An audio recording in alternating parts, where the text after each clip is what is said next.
I'm Amy Halpern-Laff. And I'm John Moscow. Welcome to Ethical Schools. Our guest today is Dr. Richard Price, Associate Professor of Political Science at Weber State University in Ogden, Utah, who explores the ways books are challenged in schools and libraries. They track censorship cases in their blog, Adventures in Censorship, Contesting the Right to Read. Welcome, Richard. Thank you. I'm happy to be here. How did you become involved in anti-censorship work?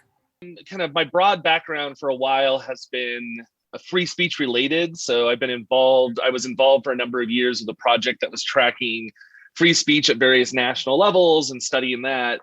And for a variety of reasons, I came to like reading a lot of young adult literature and middle grade literature, especially which is LGBTQ and inclusive. And because of my free speech interests, I became interested in the kind of phenomenon of book challenges and book removals from libraries and schools and the way that impacts essentially a student's right to read. So that's the gist of it. So I've been doing this work for about 3 years now, exclusively around book challenges. Recently, you wrote, and I quote, "The anti-diversity activists are seeking to purge entire identities from the school and often public libraries. Sexually explicit is just a pretext behind which they can hide their bigotry. Who are these anti-diversity activists and what sort of materials do they want removed from libraries?" So there's a lot of different names, right? So some of them are Moms for Liberty groups. Those have been especially heavy targeting voices of people of color. Some are like here in Utah, it's Utah Parents United, which has long been an anti-LGBTQ, anti-diversity kind of force in our schools, or at least recently has become that. There's a national website called No Left Turn, which is seeking to provide the organizational structure to this. So those are the major groups, but most of them kind of come out of, I think, to the extent that I know, because, it's hard to sometimes identify individuals, essentially it's kind of grassroots anti-education activism that's been especially heavy the last few years in right-wing circles. Are these challenges mostly taking place in red states or are they more widespread? I would say, let's see. So I don't love using states as the boundary because it kind of gives a false impression that it's like state-based versus, I think geography does play a role. So a lot of what I'm seeing is most of the focus, it appears to be, from what we can tell, focused in suburban districts near large cities that used to be very, very white districts and now have diversified to an extent. And then their schools and public libraries too offer more multicultural, diverse perspectives, especially in libraries.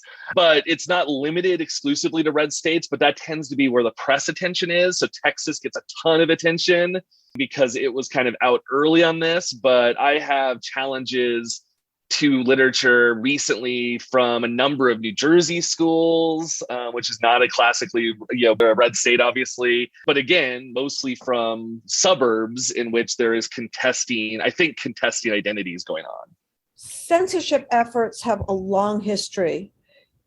You said, though, that the current efforts seem much more sustained and organized than many in the past. Could you talk about this? If we go back a ways to like the 1950s and 60s, we actually did charge people for selling books. So you could be charged with selling obscenity for selling, Lady Chatterley's Lover, for example, was one of the most controversial books of the 1960s. And that goes away by the late 60s, early 70s, because we moved to targeting obscenity law targets pornography and hardcore porn theaters and video as it develops. So what happens in the 70s and 80s is the book challenger arises. And the kind of classic book challenger that we see most frequently is usually episodic. So a parent or an adult or someone goes into a public library and sees a book on display, or their kid brings home a book from the English class or from the library, and the parent sees it and gets outraged, whatever the book is. And it might be outraged because it has, sexual themes, or in the 1980s, there was a lot of concern about witchcraft and the occult. And thus, they would then push and challenge. And so if there was a broader organization behind it, it was usually just like a local church group or a political group But what we're seeing today is a much more clear example in which these local efforts are speaking to each other through social media. So one of the reasons Texas took the forefront of this is because conservative groups there started making complaints to school boards and then using clips of, because the school board meetings are recorded, and some of them are still on Zoom. So using clips, they would post it then, like exciting clips to YouTube and circulate it in right-wing circles, and then sometimes get on national TV. And so that has helped create a bridge in which one parent complaining about a book in suburban Texas, 2 weeks later, the exact same words are being screamed at a school district in Pennsylvania. And so you see this kind of connection, and increasingly these groups are organizing in a way we haven't seen, at least in recent decades. So with groups like Moms for Liberty and Utah Parents United.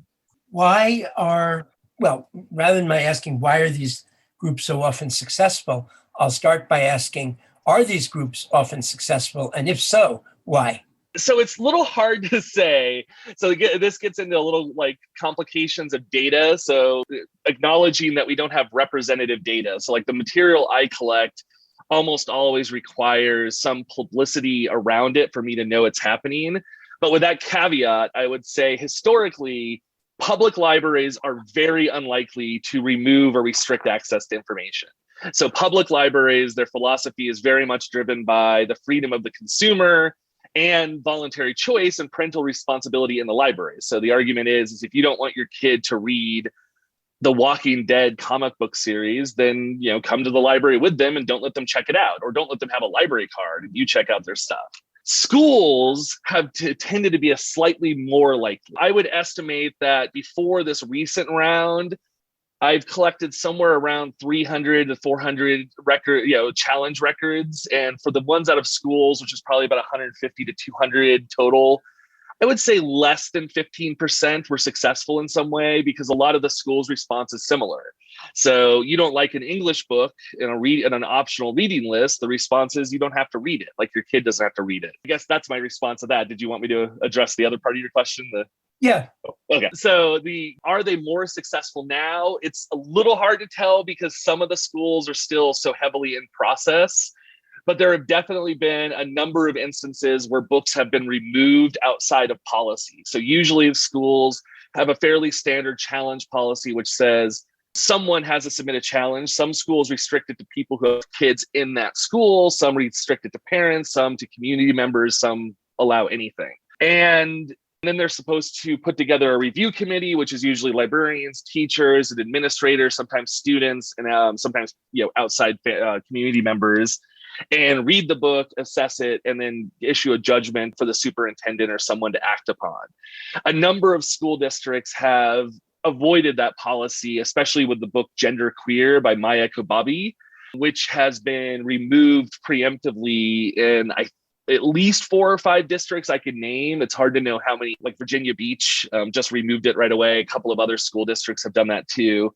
And so it seems like there's been some success, but then, some places are doing the review process now. So what exactly will be the outcome is unclear. So just recently, Leander School District in Texas completed its review, I think, of 120 books.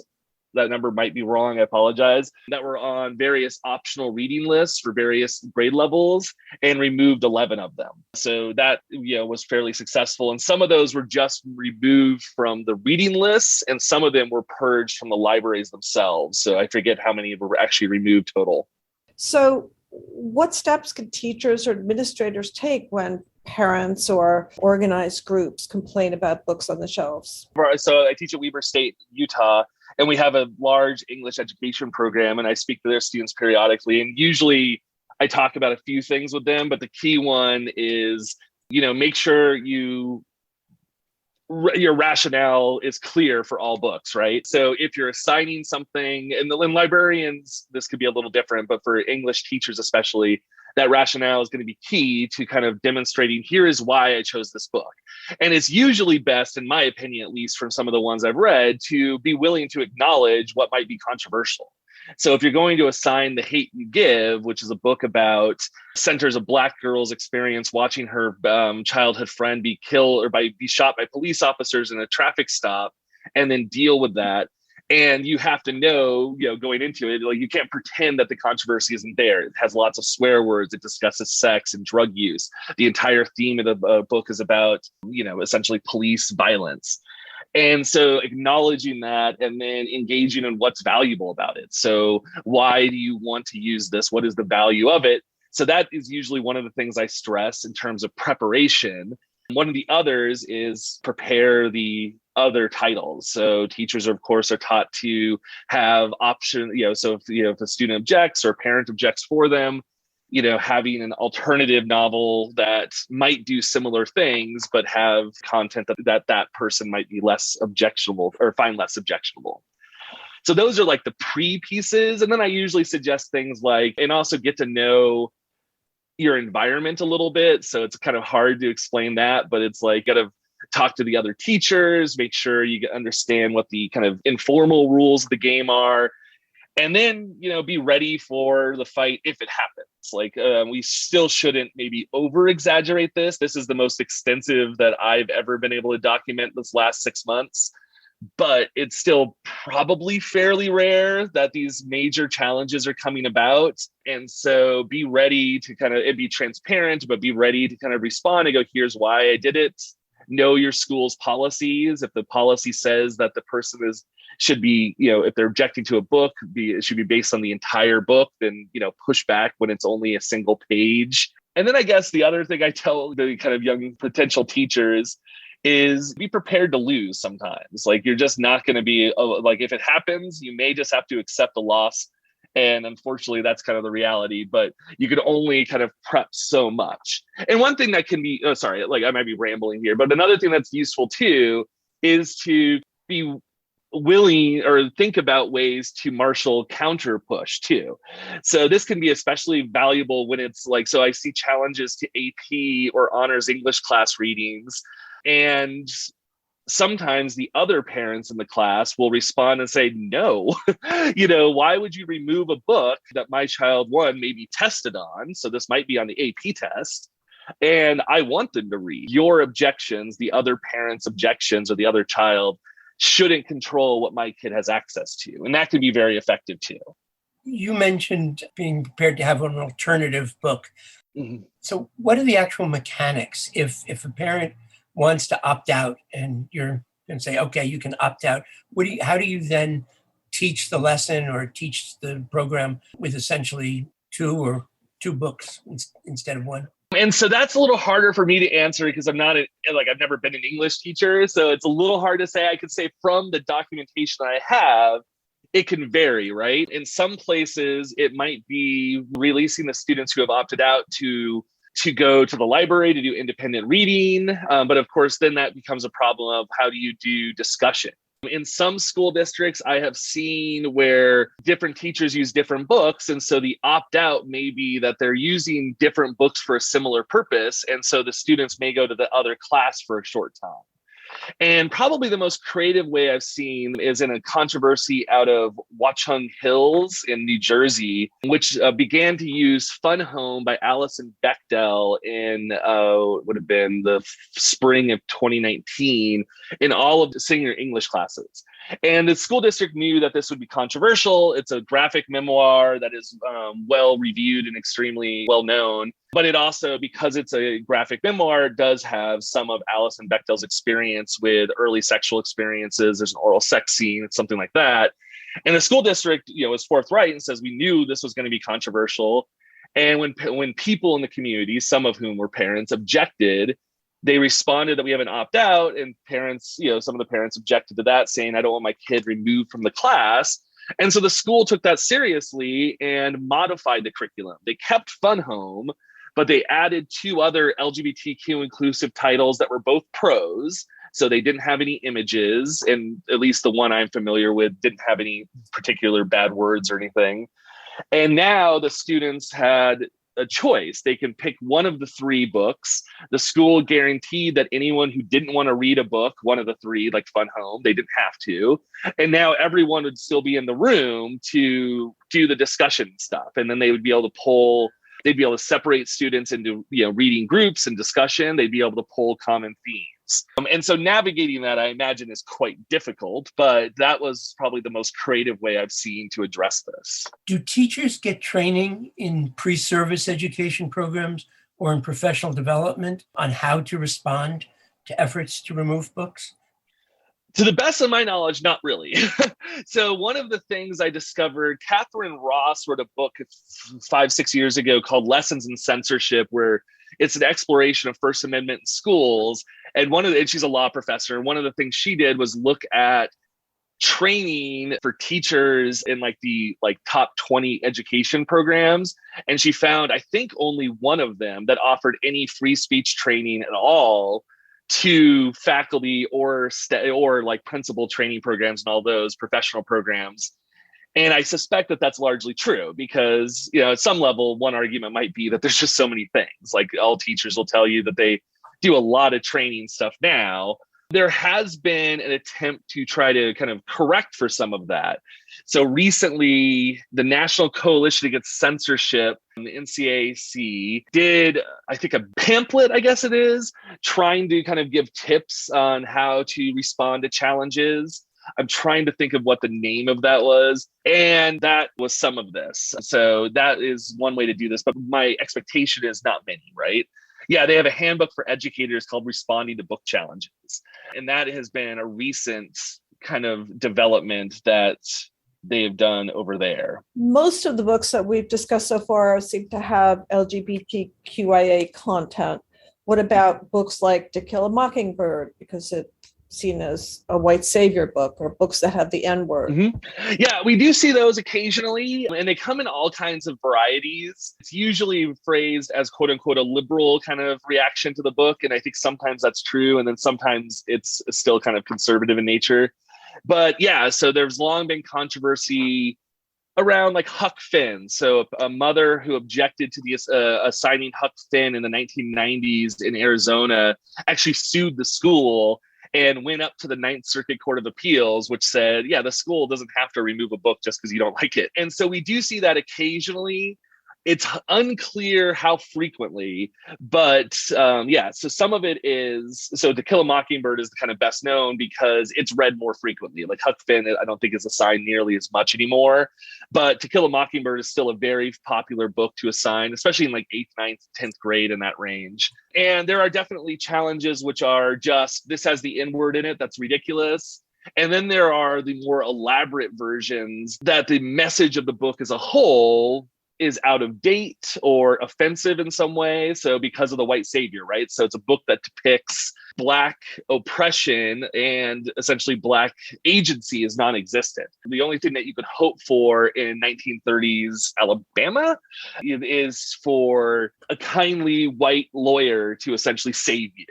And many people criticize that, one, because both when the book was written and when it was set, there was a ton of Black activism. And today, it of course might diminish that kind of concept. And so we do see that discussion. It's unclear to me how often the challenges are coming from outside of schools and how much of it is internal to the school environment from folks who are trying to push that. One of the struggles is you don't want curriculum to become stale. You don't want to assign a book every single year because it's been assigned every single year. And there's lots of new and interesting things. So that's a very difficult balancing act, I would imagine. You may not have a sense on this, but I'm just curious about your thoughts of whether you think that one of the reasons that Huck Finn is not assigned as much anymore is in fact because people are afraid to assign it because of the history of challenges? Yeah, I mean, that definitely could be. And so that's one of the trickiest things of this kind of research. So we talk about, so one of the things I was asked a lot, especially before this recent few months, was, well, if books aren't removed that often, does this really matter? And one of the responses is that we are reasonably sure, but it's hard to measure, that there's a degree of connection between the challenges and the controversy and self-censorship. And so if you have a teacher who is reprimanded for assigning or just having an LGBT inclusive, a Black story, a Black author, or a story of a Black child in their classroom library, which happens occasionally, then other teachers are going to either remove them quietly themselves or not ever put them in their libraries, in their classrooms. And it wouldn't surprise me. I could see other reasons why Huck Finn might not be as prevalent because it's older language. Students don't relate to it as well. But there's a lot of reason to think that that happens. So there's anecdotal evidence. There's some library research, like a number of librarians have done research with younger librarians, especially in schools. And they'll talk about, like, I was reviewing this book and suddenly I hit a sex scene and I was like, I just can't put this in there. Or I've heard this book is challenged a lot, so I'd rather not buy it because of that. So yeah, that kind of soft censorship, self-censorship, it can be a big influence. It's just unfortunately super hard to measure because, it's hard to identify when things aren't done. When you were talking about some of the different controversies, and you sort of said that the idea of taking out books that have the N word is sort of ridiculous, but obviously that is something that people do say. Mm-hmm. So what are some of the ways that schools can respond to that particular challenge that you've seen? So part of it has been, so I've seen a number of schools respond to say, like, I shouldn't say ridiculous, that's maybe too strong, because there's a good reason to be concerned about how material is presented. And so, for example, the white savior piece I mentioned when it came to Kill a Mockingbird came from a family who identified themselves as Black in their challenge materials. And their kid was one of the only Black kids in the school with all white teachers, pretty much all white schoolmates. And they were particularly concerned with, does this teacher know how to navigate issues of race? And I think that's a reasonable point. So I shouldn't say it's ridiculous just to make it about that. But usually schools kind of respond with a couple of things, which is, one, it's not like we read the swear words or racial epithets in class. Like, I teach my students to avoid that language and to also explain why. Why is this word harmful and why should we not use it? Then, of course, the other response comes is that when you are studying, say, so this has come up, nonfiction picture books and books for younger kids. There's been a number of them recently, like Separate is Not Equal, I think is one of them, which is about Mexican-American segregation in California in the 1940s. And it's based on a real case. And I think it's a picture book for relatively younger grades to introduce the history of racial segregation. And some of the images show people screaming racial insults at the Mexican-American children. And one of the responses from the teacher is hiding this information isn't good. If we sanitize racism, we lie to our students. And so it's best to engage with it and explain why it was harmful and why we shouldn't do this. And that, difficult questions around race, have to be engaged with. Because unfortunately, more, I would say maybe the anecdotal evidence again is, my worry is that most teachers avoid these subjects because they are difficult. So, skate around issues of race because, I don't want to offend anyone, or I don't want to have a parent scream at me, which is, not, in my opinion, it's a bad approach to an important issue. What role does the American Library Association, the ALA, play in these controversies? So yeah, the American Library Association is the overarching trade kind of professional group for American librarians. So you don't technically have to be an ALA member to become a librarian, but pretty much all Masters of Library Science schools are ALA accredited. And so that helps to influence this. And the ALA has been around since the late 1800s, but since World War II, for a lot of kind of complex historical reasons, it has increasingly adopted a strong stance when it comes to intellectual freedom. And so it has a library bill of rights, which emphasizes as diverse and plentiful information within a library. Of course, there's still going to be constraints of space and money and all of that.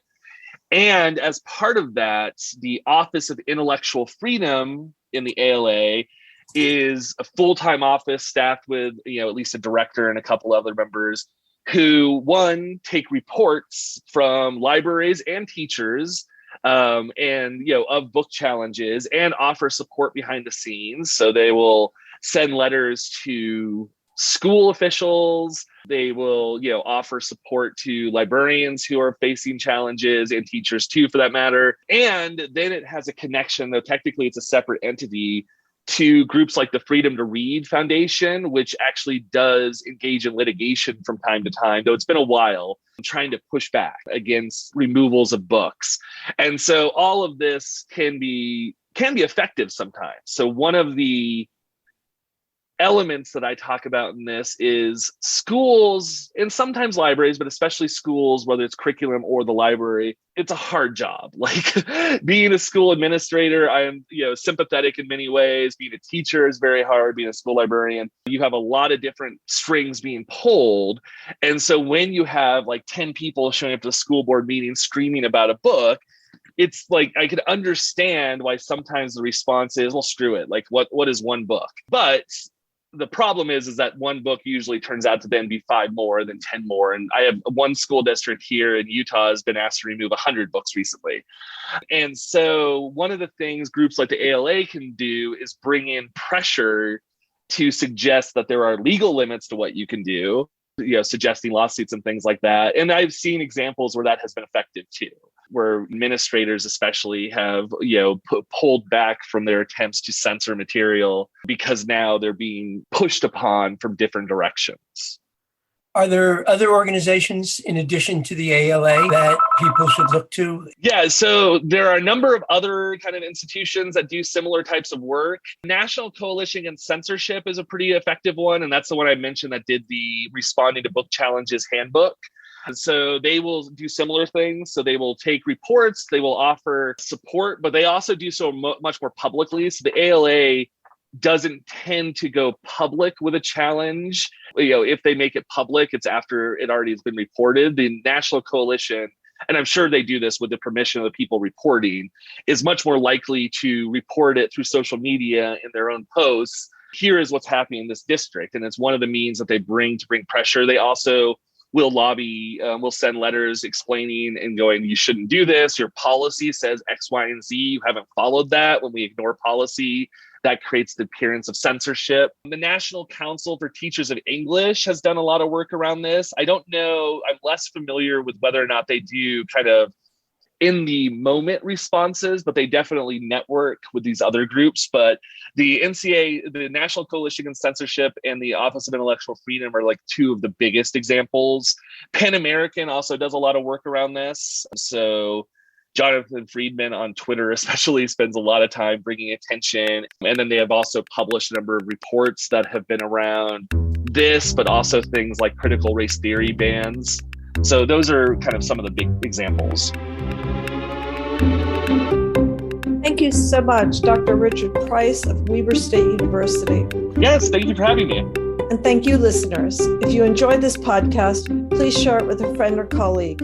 Subscribe wherever you get your podcasts and give us a rating or review. This helps others to find the show. Check out our website, ethicalschools.org, for more episodes and articles, and to subscribe to our monthly emails. We post annotated transcripts of our interviews to make them easy to use in workshops or classes. We work with consultants to offer customized SEL programs with a focus on ethics for schools and youth programs in the New York City and San Francisco Bay areas. Contact us at hosts@ethicalschools.org. We're on Facebook, Instagram, and Twitter at Ethical Schools. Our editor and social media manager is Amanda Denchi. Until next week.